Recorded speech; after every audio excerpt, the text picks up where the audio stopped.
Assalamualaikum warahmatullahi wabarakatuh. Sama-sama kita mulakan majlis kita dengan ummul kitab Al-Fatihah. Alhamdulillah rabbil alamin. Ihdinas siratal mustaqim.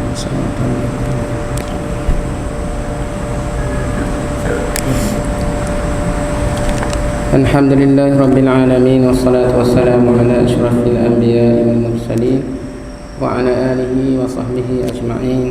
Rabbi shrah li sadri wa yassir li amri wa hlul 'uqdatam min lisani yafqahu qawli. Wa la hawla wa la quwwata illa billahil 'aliyyil 'azim. Yang saya kasihi tuan pengerusi majlis Fadil Ustaz Bukhari, yang berusaha pengerusi masjid Tampines, ahli jawatankuasa masjid, pegawai-pegawai masjid, tuan-tuan imam, tuan-tuan bilal, seterusnya muslimin muslimat yang dirahmati oleh Allah Subhanahu wa taala. Pertama-tamanya marilah kita sama-sama memanjatkan kesyukuran kepada Allah Subhanahu wa taala. Alhamdulillah, pada malam ini kita dapat sama-sama berada di rumah Allah Subhanahu wa taala pada malam yang penuh dengan kemuliaan, malam Sayyidul Ayyam. Jadi mudah-mudahan dengan kehadiran kita pada malam ini dikira sebagai satu amal yang soleh di sisi Allah Subhanahu wa taala. Pertamanya apa yang disebut oleh tuan pengurusi tadi, kira ni kali pertama lah menjejak kaki ke masjid Tampines, walaupun taklah jauh sangat. Asalnya di kampung Guntong Luar, orang Guntong Luar. Maknanya daripada sini dalam berapa kilometer, dalam 10 kilo, 15 kilo gitulah. Oleh kerana berkahwin dengan orang Batu Rakit, jadi menetaplah di kampung Alu Jambu di Batu Rakit. Jadi kalau sahabat-sahabat rakan di kampung Tampines pergi ke Kuala Terengganu, Kuala Nerus, bolehlah singgah-singgah di rumah lah. Kalau mari belakang rumah dia ramah juga. Jadi gitulah. InsyaAllah pada malam ini saya akan sama-samalah kita akan menekuni beberapa hadis Nabi SAW dan juga beberapa ayat daripada Al-Quranul Karim. Mudah-mudahan dia akan menjadi satu pengajaran, satu panduan kepada kita untuk kita bawa balik dan kita mengamalkan, sama-sama kita mengamalkan. Kita juga memanjatkan kesyukuran kepada Allah Subhanahu wa taala. Alhamdulillah, pada malam ini kita masih lagi diberi nikmat kehidupan oleh Allah Subhanahu wa taala di saat mungkin sahabat-sahabat kita, anak beranak kita, mungkin ayah kita, mak ayah kita dijemput, dipanggil oleh Allah Subhanahu wa taala dalam suasana pandemik COVID-19. Dan kita alhamdulillah masih diberi kehidupan oleh Allah Subhanahu wa taala. Sebab itulah kita sama-sama memanjatkan kesyukuran kepada Allah Subhanahu wa taala. Mudah-mudahan dengan ruang yang diberikan oleh Allah Subhanahu wa taala ini kita gunakan sebaik-baiknya untuk kita mendekatkan diri kita kepada Allah Subhanahu wa taala. Hadis Nabi sallallahu alaihi wasallam dia sebut, baginda Rasulullah sallallahu alaihi wasallam sebut, al-kayyisu man dana man dana nafsahu wa amila bima qabla al-maut. Orang yang cerdik ialah orang yang sentiasa menghisab, memuhasabah diri, dan dia membuat amalan selepas ba'dal maut, bukan qablal maut, ba'dal maut, selepas mati. Maknanya orang yang cerdik yang disebut oleh baginda Rasulullah sallallahu alaihi wasallam, orang yang sentiasa melihat, menghisap diri, memuhasabah diri, dan seterusnya membuat amal kebaikan, membuat amalan selepas kematian. Jadilah kita ni orang yang disebut oleh baginda Rasulullah sallallahu alaihi wasallam sebagai orang yang cerdik. Bukan sahaja kita membuat amal setakat atas dunia sahaja, tetapi dia bawa kepada akhirat. Baik, jadi kita melihat satu hadis Nabi sallallahu alaihi wasallam. Sebelum kita pergi kepada isi yang saya nak sebut pada malam ini, satu hadis yang sangat panjang, yang agak panjang lah, yang agak panjang sebagai mukaddimah kepada kita pada malam ini, untuk melihat kelebihan atau fadilat bila mana kita berada menjadi tetamu Allah Subhanahu wa taala. Yang disebut an Abi Hurairah qala Rasulullah sallallahu alaihi wasallam, salatul rajuli fi jama'ah tazidu ala salatihi fi baitihi wa salatihi fi suqihi 25 darajah, wa dhalik bi anna ahadakum idza tawadda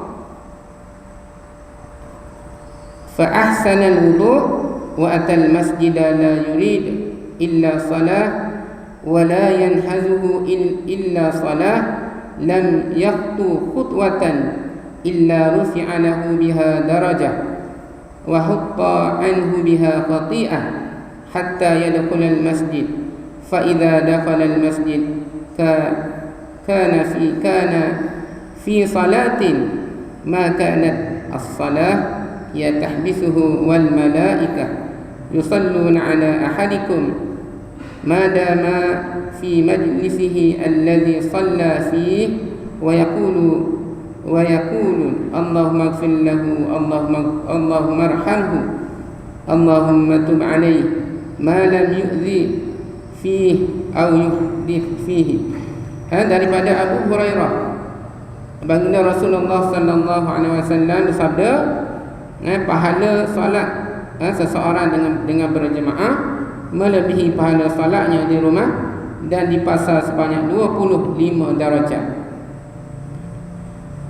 Hal tersebut kerana apabila seseorang di antara kalian berwuduk, di antara kamu berwuduk, lalu memperelokkan wuduknya, kemudian pergi ke masjid semata-mata kerana untuk mengerjakan solat, dan kesempatan itu hanya dipergunakan untuk solat, maka orang tersebut tidak melangkah satu langkah kecuali setiap langkah itu diangkat baginya satu darjat dan dihapuskan darinya satu dosa, sampai ianya masuk ke dalam masjid. Apabila dia telah masuk ke dalam masjid, maka dia dikira dalam keadaan solat selama tertahan kerana solatnya. Maknanya tidak keluar daripada masjid kerana menunggu salat. Dan para malaikat akan berselawat, memohon rahmat dan keampunan kepada seseorang di antara kamu selama dia tetap berada di tempatnya mengerjakan salat. Para malaikat akan berdoa, ya Allah, ampunilah dia, rahmatilah dia, dan terimalah taubatnya. Maka malaikat itu berdoa demikian selama orang itu tidak mengganggu orang lain di tempat itu ataupun dia berhadas. Jadi ini satu hadis yang banyak memberi satu panduan, banyak memberi satu kiranya satu motivasi kepada kita untuk kita hadir ke rumah Allah Subhanahu wa taala. Disebut di sini ganjaran berjamaah di masjid lebih, maknanya sebanyak 25 darjat. Biasa kita dengar 27 darjat, tapi hadis ni menyebut 25 darjat. Maknanya lebih kita datang ke masjid, kita salat berjemaah di masjid, kita ramai-ramai ke masjid, insya-Allah akan mendapat kelebihan tersebut, 25 darjat. Banding kita kalau kita buat di rumah, belum tentu satu pun belum tentu dapat. Belum tentu dapat. Selepas itu disebut juga, apa lagi yang disebut di sini ialah setiap langkah akan baginya satu darjat. Kita melangkah ke masjid, ke rumah Allah ini, akan diangkat satu darjat dan dihapus darinya satu dosa. Kita melangkah, kita berjalan ke masjid, kita naik kereta, naik apa lagi, naik motor dan sebagainya, setiap langkah tersebut akan diangkat darjat, diangkat darjat oleh Allah Subhanahu wa taala dan dihapus darinya. Tetapi di sini ada prasyaratnya. Prasyaratnya yang disebut di sini ialah kena berwuduk. Maknanya kita ambil wuduk di mana? Di rumah kita lah. Kita berwuduk dengan sempurna. Jadi bab wuduk ni pun kita kena biar molek lah. Biar molek. Sebab wuduk ini dia akan merupakan syarat untuk kita khusyuk di dalam solat. Di antara perkara yang kita akan jadi khusyuk di dalam solat. Sebab itulah wuduk ni kita kena buat dengan baik, dengan sempurna, dengan lengkap, dan tidak meninggalkan perkara yang sunat. Setengah kita ni wuduk ni ambil yang wajib saja. Ambil yang wajib saja. Yang sunat tidak dibuat. Di antaranya kita buat apa? Yang sunat-sunat memasukkan air di dalam apa? Rongga telinga kita. Telinga ke hidung? Hidung kita, maknanya masih lagi berada di sinilah. Di dalam rongga hidung kita. Yang tu jarang kita buat. Biasa buat kita. So seumur hidup kita ni sekali dua. Jadi kita kena buat, walaupun sunat. Sebenarnya ada kajian yang buat memasukkan air di dalam hidung. Di antara kajian ni kata, di antara kelebihannya ialah boleh hindar daripada penyakit resdung, penyakit apa lagi, penyakit yang melibatkan pernafasan. Itu antara fadilah yang dikaji oleh pengkaji. Jadi kita kena buat dengan sempurna.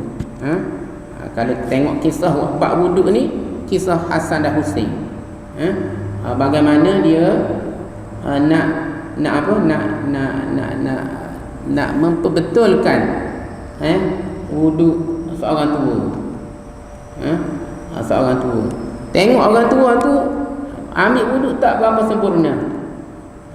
Jadi dia fikir macam mana nak ajar, macam mana nak bagi tahu kepada orang tua. Orang muda ni dengan orang tua dia kena pandai lah. Tak boleh pakai marah gitu ya kan. Kalau tak imam muda tak boleh lah. Kalau nak tegur orang tua pun tak boleh tegur gitu lalu. Kena main psikologi ya kata.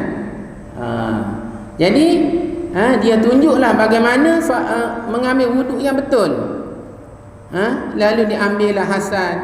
Lepas Hasan, Husain pula ambil. Dengan dilihat oleh orang tua tersebut. Bila lihat tu, Orang tua tu sebut adakah mu buat ni seolah nak apa? Nak mengajar aku pula, nak menyindir aku pula, sehingga orang tua tu tahu bahawa selama ini yang wuduk yang diambil itu tidak berapa suami, tidak berapa manik. Orang tua yang boleh menerima, orang lama yang boleh menerima. Jadi kita nak biarlah wuduk kita dalam keadaan sempurna, lalu dia pergi ke masjid, semata-mata niatnya untuk mengerjakan salat, digunakan untuk salat, maka dapatlah kelebihan tersebut. Apa kelebihan? Yang disebut tadi ialah diangkat darjat, baginya satu darjat, dan dihapusnya darinya satu dosa. Ini satu kelebihan yang patut kita rebut. Yang patut kita rebut. Nak rebutnya kena mari masjid lah. Mari masjid ramai-ramai. Tak kira lah siapa yang bagi tazkirah. Tak kira lah siapa, Ustaz Bukhari ke, Ustaz Bekar Bukhari ke, ada nasi Bukhari ke, tak ada nasi Bukhari ke. Kita pakak-pakak mari mengimarahkan masjid, dan mudah-mudahan insya-Allah kita akan mendapat kelebihan tersebut.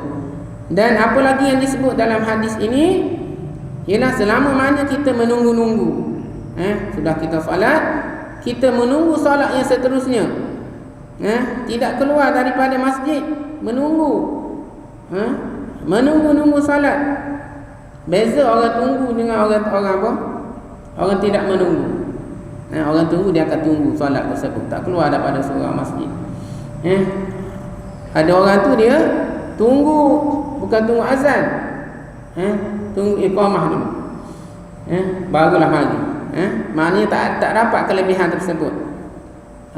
Dan para malaikat akan berselawat memohon rahmat dan keampunan kepada seseorang di antara kamu, selama dia tetap berada di tempat dia mengerjakan solatnya. Maka para malaikat berdoa, ya Allah, ampunilah dia, ampunilah dia, rahmatilah dia, dan terimalah taubatnya. Satu kelebihan kepada kita mari ke masjid. Malaikat mendoakan kita.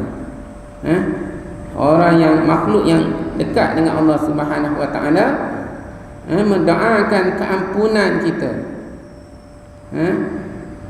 mendoakan kerahmatan kepada kita, dan mendoakan supaya diterima taubat kita.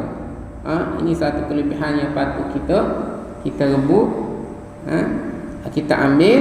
Mudah-mudahan kita ini sentiasa dilindungi oleh Allah Subhanahu Wa Taala. Ini satu kelebihan yang perlu kita rebut, yang perlu kita ambil.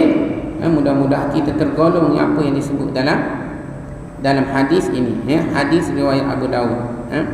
Seterusnya tadi mukaddimah lah, mukaddimah, dan insya-Allah malam ni kita akan melihat beberapa ayat Allah Subhanahu Wa Taala yang disebut di dalam Al-Quran, ayat-ayat yang menunjukkan makhluk ataupun hamba Allah Subhanahu Wa Taala yang menyesal. Banyak ayat Al-Quran ni dia cerita orang yang menyesal. Kita pun pernah menyesal, ada menyesal. Masing-masing ada penyesalan masing-masing. Menyesal kerana tidak belajar contohnya. Menyesal itu, menyesal ini.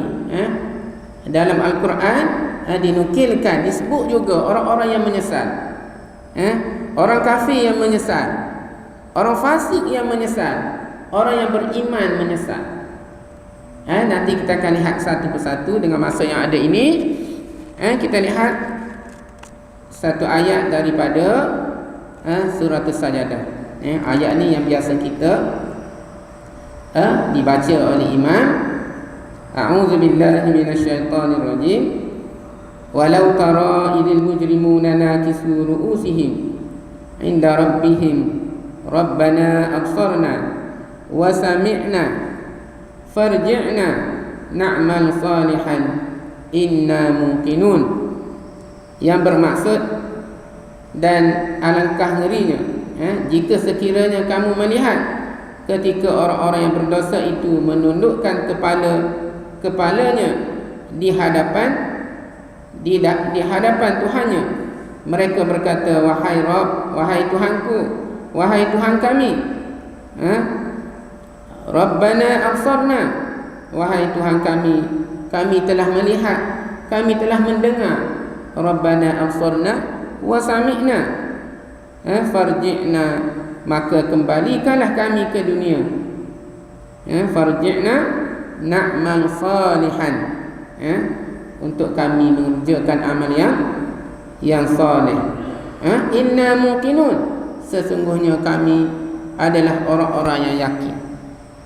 Ayat yang kita selalu dengar, yang kita baca, disebut bagaimana orang-orang yang berdosa, orang-orang yang membuat maksiat kepada Allah Subhanahu wa taala, minta dengan Allah Subhanahu wa taala, wahai Tuhan kami, kami ini telah melihat mendengar. Melihat mendengar apa? Melihat mendengar azab Allah Subhanahu wa taala. Melihat mendengar pekikan, melihat mendengar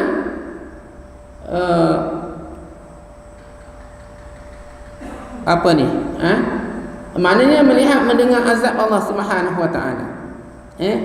Masa lihat, masa dengar, barulah menyesal dengan Allah Subhanahu wa taala. Minta dengan Allah Subhanahu wa taala, ya Allah, ya Tuhan kami, kembalikanlah kami ke dunia. Minta dengan Allah supaya balik semula ke dunia. Nak buat ke apa? Nak buat, disebut di sini, untuk mengerjakan amal yang saleh. Jadi satu ketika kita akan mengalami situasi yang sedemikian. Pada saat itu kita menyesal dan minta dengan Allah Subhanahu wa taala untuk balik ke dunia, untuk membuat amal yang saleh. Satu cerita sahabat Nabi sallallahu alaihi wasallam yang bernama Sya'ban. Yang bernama Sya'ban. Sya'ban ni sahabat yang sangat rapat dengan Rasulullah, dengan para sahabat yang lain. Dan kalau di masjid, dia selalu ada lah. Tak pernah miss, tak pernah tinggal masjid, tak pernah tinggal bersama dengan Rasulullah sallallahu alaihi wasallam. Lalu pada satu saat, baginda Rasulullah sallallahu alaihi wasallam lihat Sya'ban ni tak ada. Kita biasa kalau malam Jumaat, orang yang istiqamah dengan masjid ni, bila tak ada, kita akan tengok. Mungkin kita rasa sahabat kita lama dah tak ada, ataupun tak ada, sehari yang tak ada. Masing-masing akan bertanya dengan sahabat-sahabat yang lain, mana si fulan, mana si fulan ni. Begitu juga dengan Sya'ban. Sya'ban ni tak ada pada saat itu. Lalu Rasulullah pun tanya dengan sahabat yang lain, mana Sya'ban ni? Mana Sya'ban ni? Sahabat pun kata Sya'ban tak tengok, tak nampak.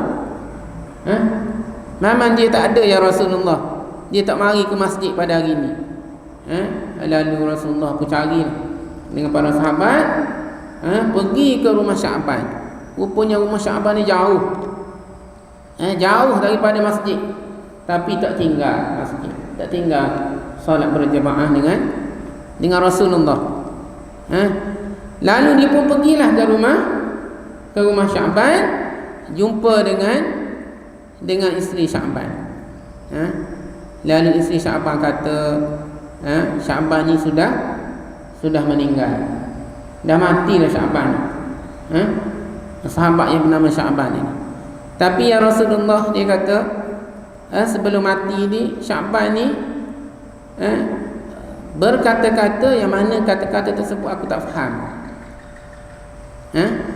Dia dia tak faham apa yang disebut oleh Sya'ban ini. Lalu ditanya oleh Rasulullah sallallahu alaihi wasallam, apa yang disebut oleh Sya'ban? Apa yang disebut oleh Sya'ban? Dia kata, ya Rasulullah, Sya'ban sebut laitaha ba'idan. Itu yang pertama. Yang keduanya dia sebut laitaha jadidan.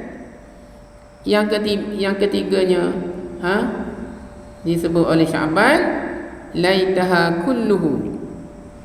Tiga perkara ni disebut oleh Sya'ban. Dia kata dia tak faham. Kalau kita kalau orang nak meninggal sebut kadang kita tak faham juga. Bonok kata dia sebut kan. Sya'ban ni begitu juga sebut. Tidak difahami oleh isteri dia. Isteri Sya'ban. Lalu diceritakan semula, diterangkan oleh baginda Rasulullah sallallahu alaihi wasallam. Mukjizat Rasulullah sallallahu alaihi wasallam. Apa yang disebut laitaha ba'idan, alangkah baiknya sekiranya jauh. Baik sekiranya jauh. Menyesal dia kalau boleh duduk jauh lagi. Jauh apa maksudnya? Kalau boleh rumah dia tu jauh lagi. Ya dia duduk ni jauh dah. Kalau sini mana jauh renek dah kau. Jumpa masjid lain dah kan. Kalau duduk Gua Musa, duduk kat mana saya pernah duduk di Kuala Lumpur. Duduk apa di Merapuh.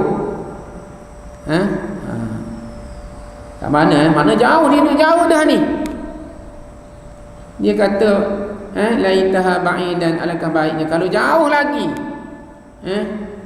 Menunjukkan saat mati ni baru nampak ganjaran yang diberikan oleh Allah Subhanahu wa taala. Kalau kita tak gitu, mungkin kita laitaha qariban. Alangkah baiknya dekat lagi. Hiduplah sebut gitu kalau boleh nak tepi masjid je. Tapi sahabat ni dia kata alangkah baiknya jauh lagi. Jadi kalau yang ada kat sini jauh sikit daripada masjid, patutnya rasa bersyukur dengan Allah Subhanahu wa taala, kerana jauh tersebut akan dikira diganjarkan dengan ganjaran yang lagi besar daripada Allah Subhanahu wa taala. Ada yang jauh sini. Jadi bukan alasanlah tak boleh mari ke masjid. Bukan alasanlah kita mari ke surau untuk berjemaah. Lagi disebut laitaha jadidatun. Laitaha jadidah. Dia kata alangkah baiknya sekiranya baru. Apa makna disebut di sini? Rasulullah kata sahabat yang bernama Sya'ban ini dia nak mari ke masjid. Di pertengahan jalannya dia jumpa dengan orang yang tak ada baju. Dalam suasana dalam musim sejuk tak ada baju. Lalu dia bagilah baju yang apa? Yang tak berapa baru lah. Kadang-kadang ni baju bandar ataupun baju lama. Bagi baju lama. Lalu dia sebut laitaha jadidatun. Alangkah baiknya baru. Alangkah bagusnya bagi yang baru. Melihat kelebihan pada saat dia nak mati. Jadi kalau kita nak bagilah yang baru. Boleh ke gitu Rasa satu cabaran juga tu. Kita beli hak baru, orang sekarang ni musim banjir ni. Cari kumpul cari hak baru, ataupun ada baju yang kita suka sekali kat rumah yang kita pakai, ada baju yang kita suka pakai. Kalau pakai tu semangat je pakai masa itu. Kita bagi yang kita suka sekali. Ataupun kita maknanya baju yang baru kita sedekahkan. Jangan jadi macam Syaban. Laitaha jadidatun. Alangkah baiknya baju tu baru. Lihat dari segi ganjaran yang diberikan oleh Allah Subhanahu Wa Taala. Jadi kesedekahlah, infaklah, benda-benda yang baju ke tak kiralah, yang baru. Tengok kita ni baju-baju yang dah reject dah kat rumah. Baju yang tak si pakai, baju yang lama-lama, baju baby yang dah lama dah dalam stok, dalam apa store tu kan. Baju itulah kita pupuk bagi ke kita sedekahkan ataupun bagi ke orang yang banjir ke dan sebagainya. Lagi disebut laitaha kulluhu.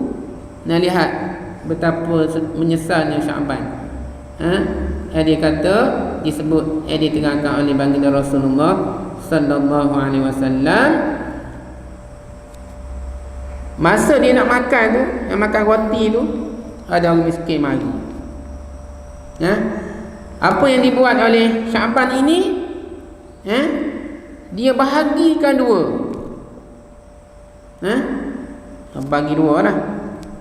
Takkan nak ambil belakang. Kalau kita ke mana? Saya silap kita tak bagi pun.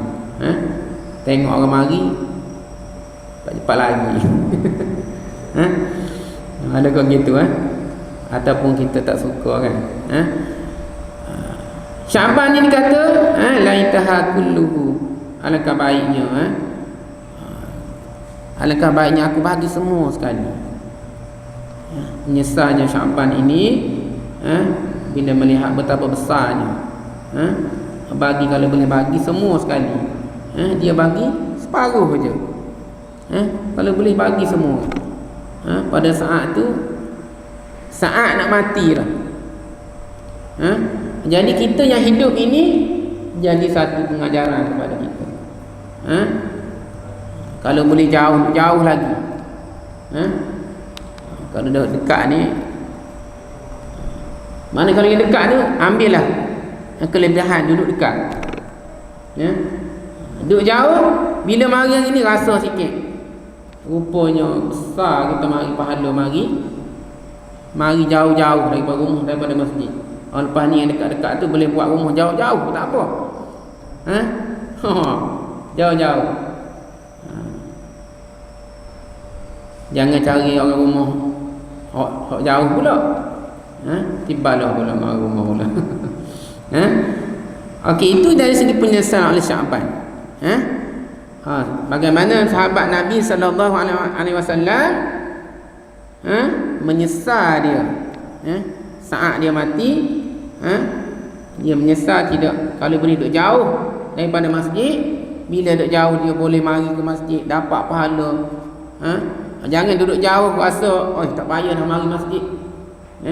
Ada orang kalau duduk jauh rasa sedap lah, tak bunyi azan, tak bunyi apa, kalau boleh suka juga, rasa sedap juga duduk jauh ni. Rasa macam kalau tak pergi pun tak apa ke masjid ni. Ada kau rasa gitu? Rasa ada juga sikit-sikit dia. Duduk jauh rasa tak dengar azan, tak dengar apa, rasa seronok. Macam tak ada gangguan. Kalau tepi masjid tak boleh. Nanti orang tengok kau tak pergi masjid, apa orang kata dan sebagainya. Jadi kita kira muhasabah lah. Walaupun rasa kena kau dan sebagainya. Biasa orang jauh ni tak apa, mari kena sekali pun. Jadi menyesalnya sahabat Nabi sallallahu alaihi wasallam. Lagi kita lihat di dalam ayat yang lain, disebut lagi di dalam surah Al-Munafiqun. Kita lihat dalam surah Al-Munafiqun ayat yang terakhir sekali. Yang ni pun biasanya tak imam baca juga ini. Wa anfiqu mimma razaqnakum min qabli an ya'tiya ahadakumul maut فيقول رب لولا أخرتني إلى أجل قريب فأصدق وأكن من الصالحين. Biasa kita terima baca yang bermaksud dan belanjakanlah sebahagian daripada apa yang telah kami berikan kepada kamu sebelum datang kematian kepada salah seorang di antara kamu. Lalu ia berkata, ya Rabb, ya Tuhan kami, ya Tuhanku, mengapa engkau tidak menangguhkan kematianku sampai waktu yang dekat yang menyebabkan aku dapat bersedekah dan aku termasuk orang-orang yang soleh. Minta lagi dengan Allah Subhanahu Wa Taala apabila sampai waktu yang dekat, sampai waktu kematian, minta dengan Allah Subhanahu Wa Taala untuk tangguhkan kematian tersebut. Minta tangguh dengan Allah Subhanahu Wa Taala kalau boleh sekejap je lagi, minta sedetik je lagi. Minta dengan Allah Subhanahu Wa Taala. Nak buat apa dia sebut sini? Fa asaddaqa, untuk bersedekah. Minta dengan Allah. Tadi minta dengan Allah untuk membuat amal yang soleh. Yang ni minta dengan Allah untuk nak bersedekah. Menunjukkan satu kelebihan yang sangat besar. Sedekah ni. Sampai kita minta dengan Allah, yang sedetik itu, yang saat itu kita nak balik semula, nak buat apa benda? Nak bersedekah. Nak bagi duit harta kita. Harta yang kita ada. Apa yang kita sedekah itulah harta kita. Apa yang kita makan, yang tu bukan harta kita. Apa yang kita makan dia akan jadi apa? Jadi najis. Tapi apa yang kita infakkan, kita sedekahkan, kita dermakan, itulah harta kita. Jadi balik lagi, tengok buku bank, tengok dalam akaun kita, nampak sini banyak belaka di dalam bank. Ustaz Bukhari pun ada banyak nampak ni. Balik tengok, banyak mana yang boleh kita infakkan. Masa yang kita ada ini, ya Allah bagi peluang lagi pada kita untuk kita hidup. Balik tengok banyak mana yang boleh kita infakkan. Buat sekolah ke, buat masjid ke, buat surau ke. Sekarang ni mudah sangat. Nak infak cuma tekan-tekan, tunggu masuk. Jadi kita gunalah harta kita yang kita ada itu untuk kita berinfak, kita bersedekah. Mudah-mudahan dia akan jadi satu saham kepada kita bila mana kita nak berjumpa dengan Allah Subhanahu Wa Taala. Yang seterusnya, penyesalan oleh orang-orang yang tidak beriman dengan Allah Subhanahu Wa Taala. Cuba kita lihat di dalam suratul Ma'arij, dalam ayat yang ke-10 hingga ayat yang ke-15. Disebut di sini, a'udzu billahi minasyaitonir rajim, wala yas'alu hamimun hamima. Dan sahabat karib tidak bertanyakan hal sahabat karibnya.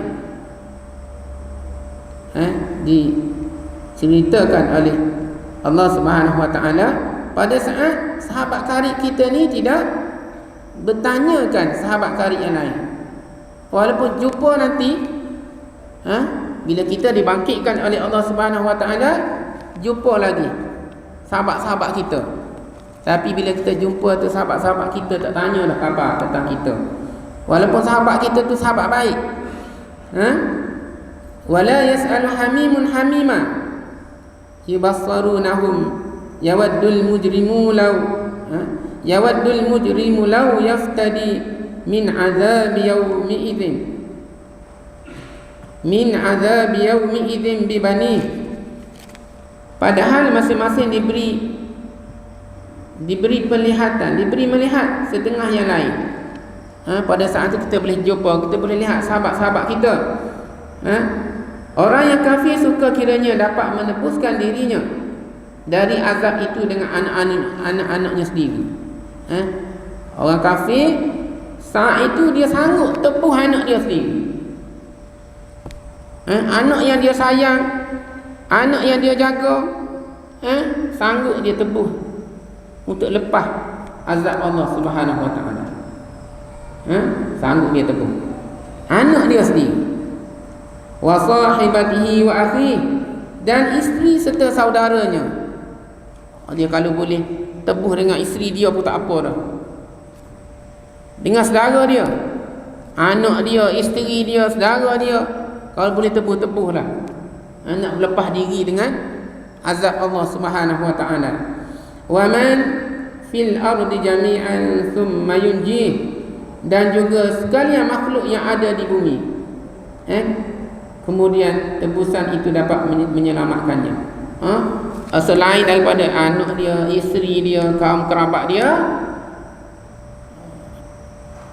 begitu juga kalau boleh sekalian makhluk yang ada atas bumi ni, kalau boleh tebuh dia nak tebuh, supaya selamat daripada azab.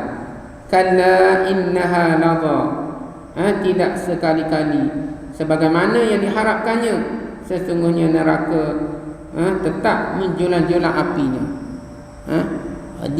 Ditempelak oleh Allah Subhanahu Wa Taala tak sekali-kalinya. Apa yang diharapkannya, sesungguhnya neraka tetap diberikan kepada orang yang ingkar, yang kufur kepada Allah Subhanahu Wa Taala.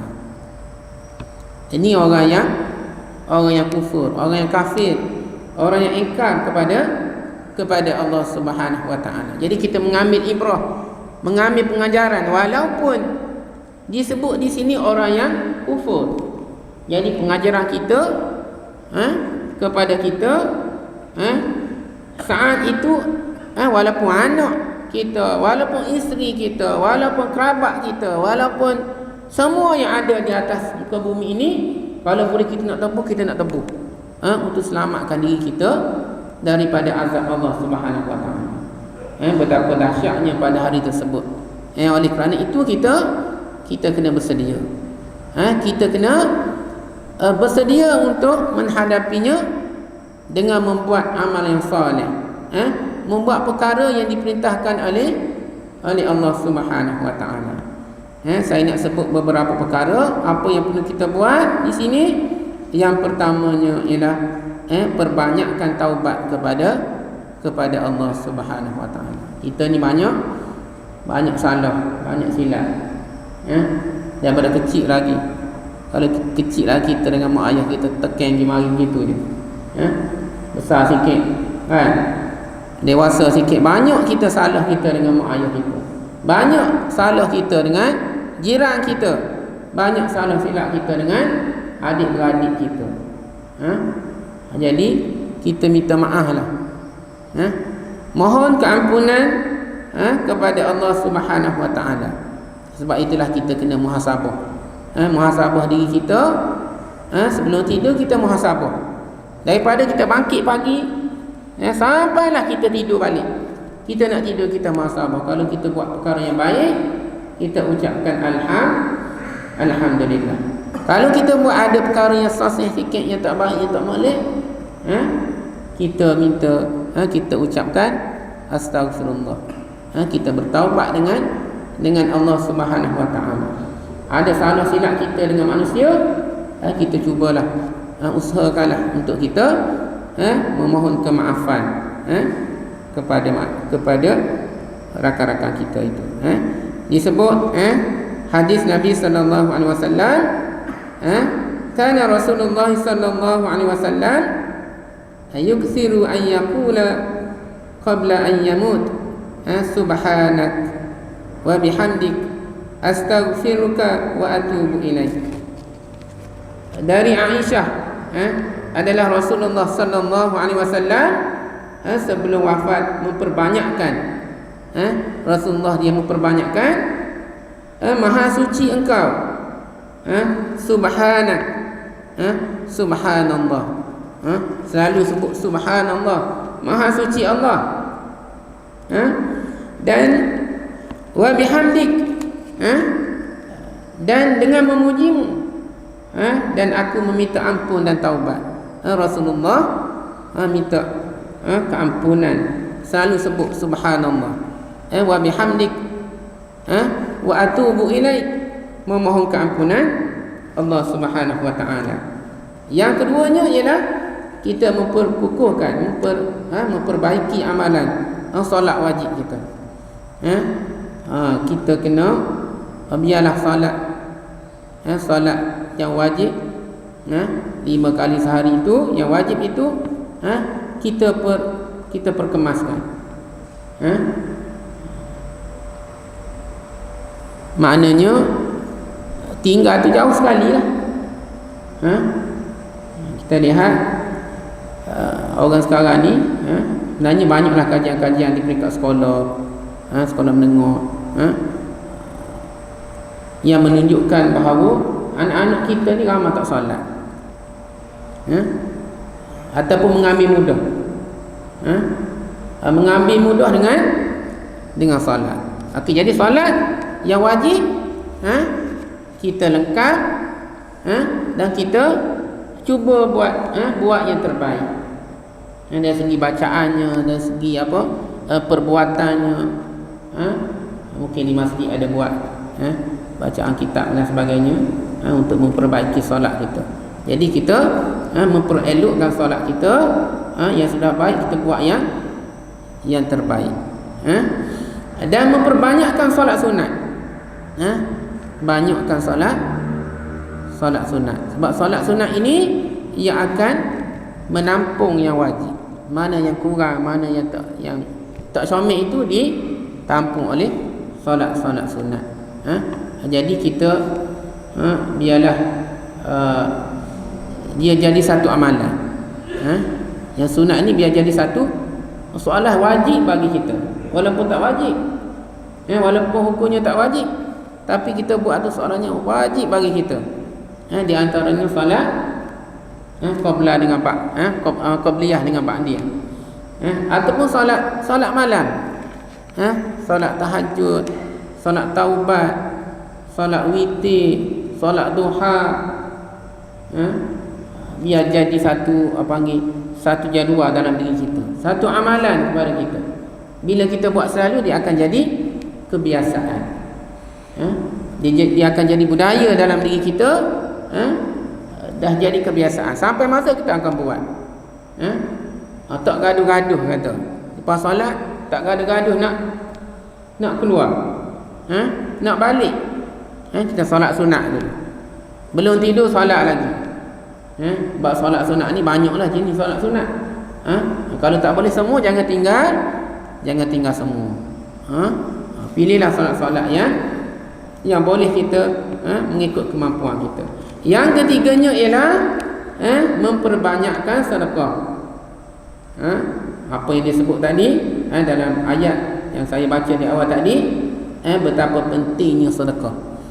Dan di antara amalan yang kita selalu dengar, di antara 3 amalan yang tidak putus, dan di antaranya ialah sedekahun jariyah, sedekah jariyah, sedekah yang berterusan. Maknanya biar kita ni ada bahagian. Kalau orang benceng, dia akan dapat banyak duit. Biasanya benceng ni kalau jadi cikgu, siapa cikgu sini ramah kot, siapa cikgu belakang ni kot, dapat 300,000. Lepas tu dapat benceng pula, kena pula cikgu malam ni.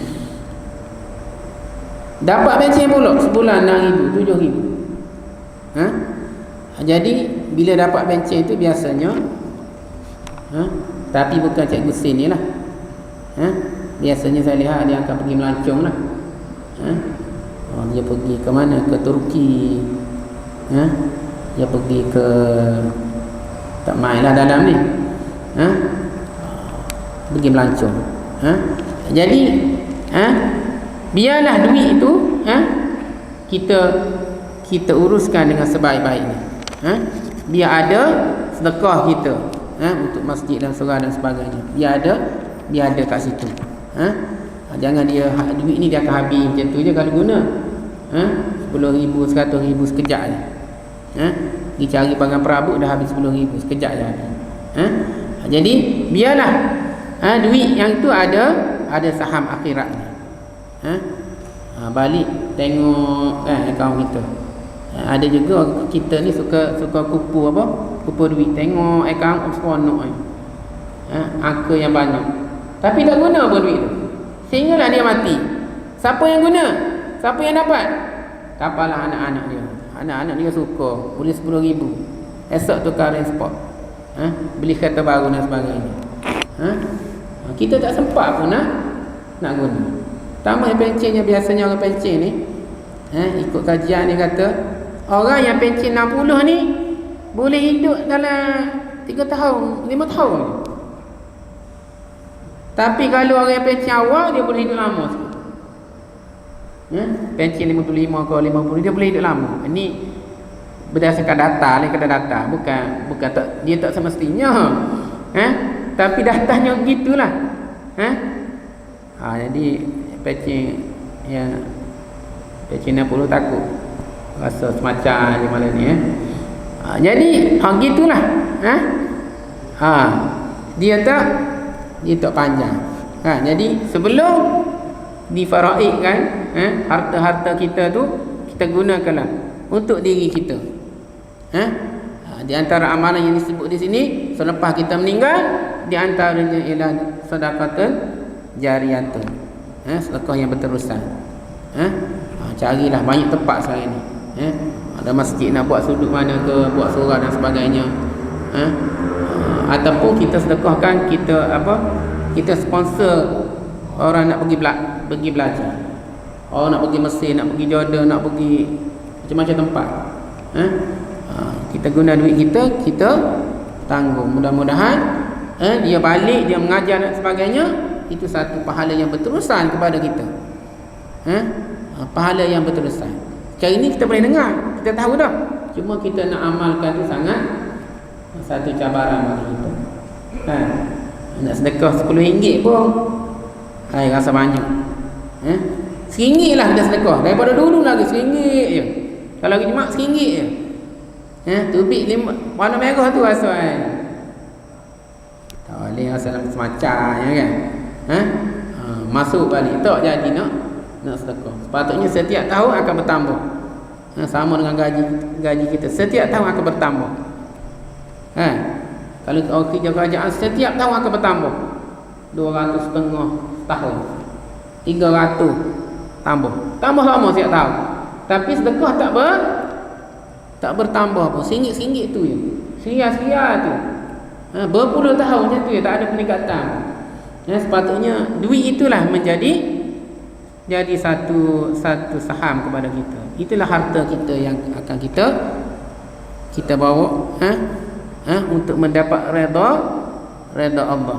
Walaupun nak masuk syurga ni, satu nilai syurga ni sangat, nak kira dengan amalan kita ni, orang kata tak padan. Tak padan dengan amalan kita ni nak masuk syurga. Bila tak padan, lepas tu tak payah buat amalan dah. Kena buat amalan untuk mendapat redha Allah Subhanahu Wa Taala. Dengan rahmat Allah tu kita masuk, dengan infak kita, dengan sedekah kita, dengan amalan kita. Mudah-mudahan dia akan jadi mendapat redha daripada Allah untuk kita masuk syurga. Yang seterusnya, yang tadi yang ketiga, yang keempatnya, kita selesaikan hutang dengan manusia.